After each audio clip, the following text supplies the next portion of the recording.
Habis pulang kerja tiap hari, gue tuh paling demen minum jam 6 sore. Minum buat bikin gue enak gitu. Nah, minuman kesukaan gue tuh Negroni. Katanya sih minuman lekong. Negroni tuh bikinnya gampang banget. Dulu mertua gue sih yang kenalin.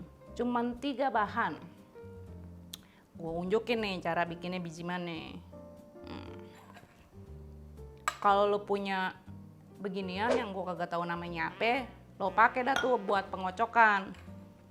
Bahannya cuman martini,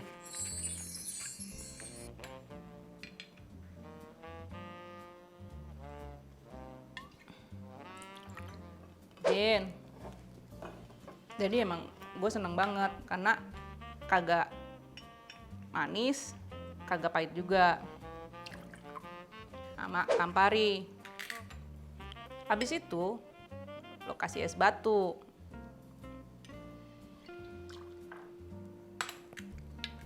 Satu-satu doang nih. Sebenarnya lo harusnya masukin ke sini dulu, tapi yaudah ya, namanya bukan bartender profesional. Lo masukin nih es batu ke dalam sono.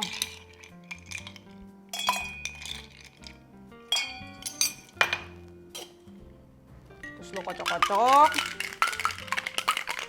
Bisa pakai perasaan, bisa juga yang kencang. Kalau rasa udah rada lumayan dingin nih,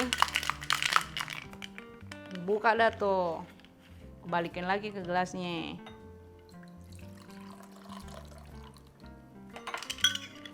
Mau makin sedap lagi, lo tambahin dah tuh jeruk impor. Kalau di bar dikasih kulitnya doang. Kalau gue kan kagak mau rugi, gue masukin tuh semuanya. Jadilah Negroni. Herannya, lu misalnya pergi ke bar buat pesen Negroni, bahannya tetap semuanya pakai sama, cuman siapa yang bikin beda rasanya. Gue juga bingung kenapa bisa begitu. Begitu juga dengan badan lo. Gue mau baring-baring bambu dulu nih.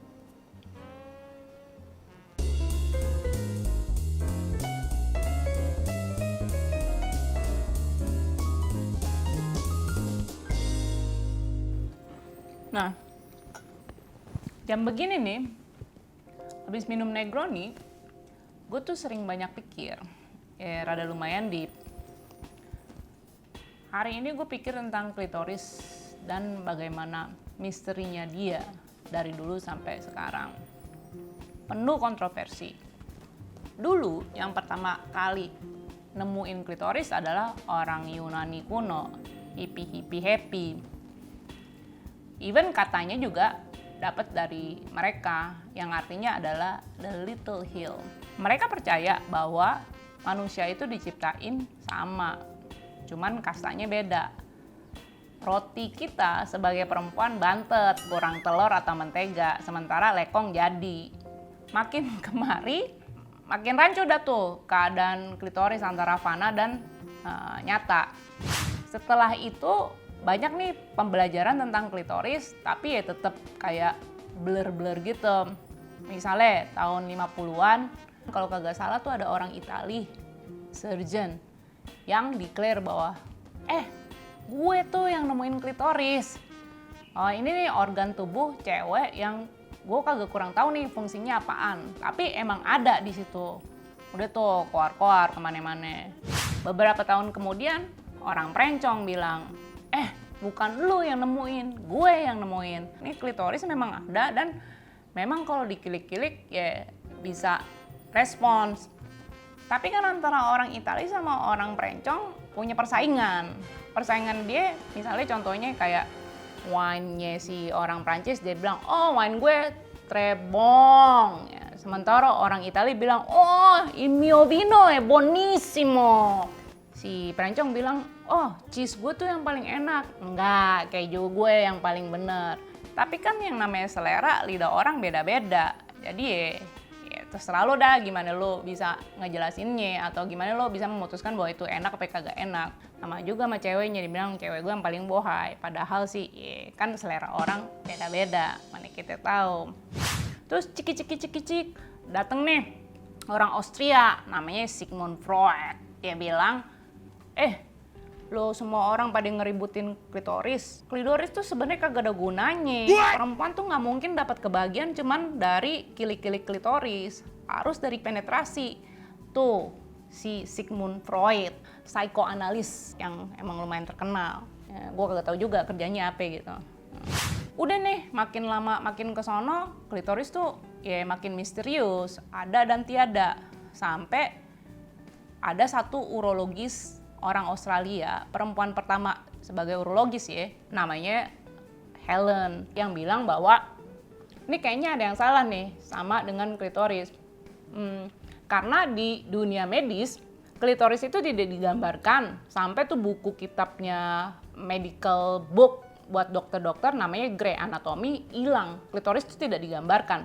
Jadi orang kan semakin bingung gitu, apakah ini ada atau tiada gitu, kayak kuntilanak gitu. Dikumpulin deh tuh perempuan-perempuan yang masih hidup ya, untuk di MRI, di scan tuh semua yang masih hidup, ceng dari berbagai umur. Ternyata klitoris itu tidak seperti apa yang udah digambarin bertahun-tahun, lebih besar dari apa yang dibayangkan. Jadi memang itu nyata dan bukan cuman mimpi belaka. Terus gue kan jadi bingung ya dengan pembelajaran kayak gini, karena ini benda gue sendiri. Akhirnya gue mulai cari-cari tahu, nih Kenti Meki klitoris biji mana? Ternyata banyak kesamaan antara Kenti sama klitoris. Jadi misalnya nih, gue punya nih kaleng magic. Lu lihat dulu di mana adanya klitoris sama Kenti. Yang lo lihat di sini, ya inilah di mana dia berada. Kalau lo sebagai cewek, ya ada kadang-kadang bisa malu-malu kelihatan, ada juga yang kagak kelihatan. Kenti ketika santai atau lo misalnya beraktivitas setiap hari karena darahnya cuman untuk mengalirkan buat lo untuk sehat, dia gampang. Jadi bentukannya kayak begini. Tetapi ketika terstimulasi, misalnya lo nonton bokep, atau lo belai-belai die, atau lo dapet lawan bergumul di ranjang, bentukannya jadi kayak begini. Jadi dia tuh darahnya langsung lancar ke sono, dimana bikin lo jadi bengkak, memuai, dan menggairahkan. Gue mau kasih lo gambaran tentang badan lo sendiri, vulva. Waktu lo telanjang, lo di depan kaca, yang lo lihat adalah vulva lo, bukan vagina.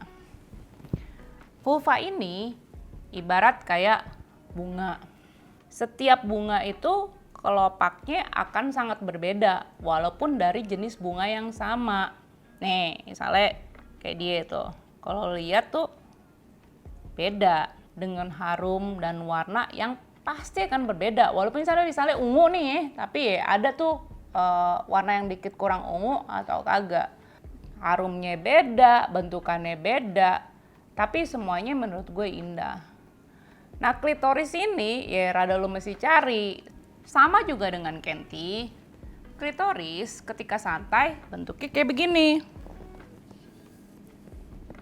Kalau lo belai-belai dan lo dapet nih di mana kenikmatannya dia jadi kayak begini. Jadi lo masih tahu dulu di mana letak Kenti sama klitoris. Karena nih rada-rada kayak jarum di jerami, lo masih cari. Jadi secara anatomi, persamaan, peletakan dan posisi lekong sama cewek adalah kayak begini nih. Yang lo lihat sekarang di mana letak Kenti sama klitoris. Menurut gue sangat penting untuk lo mengetahui anatomi badan lo sendiri. Kenalin, gerayangin supaya di masa depan lo kagak tersesat di celana dalam lo sendiri. Sekian Nyusu hari ini, sampai ketemu di Nyusu berikutnya.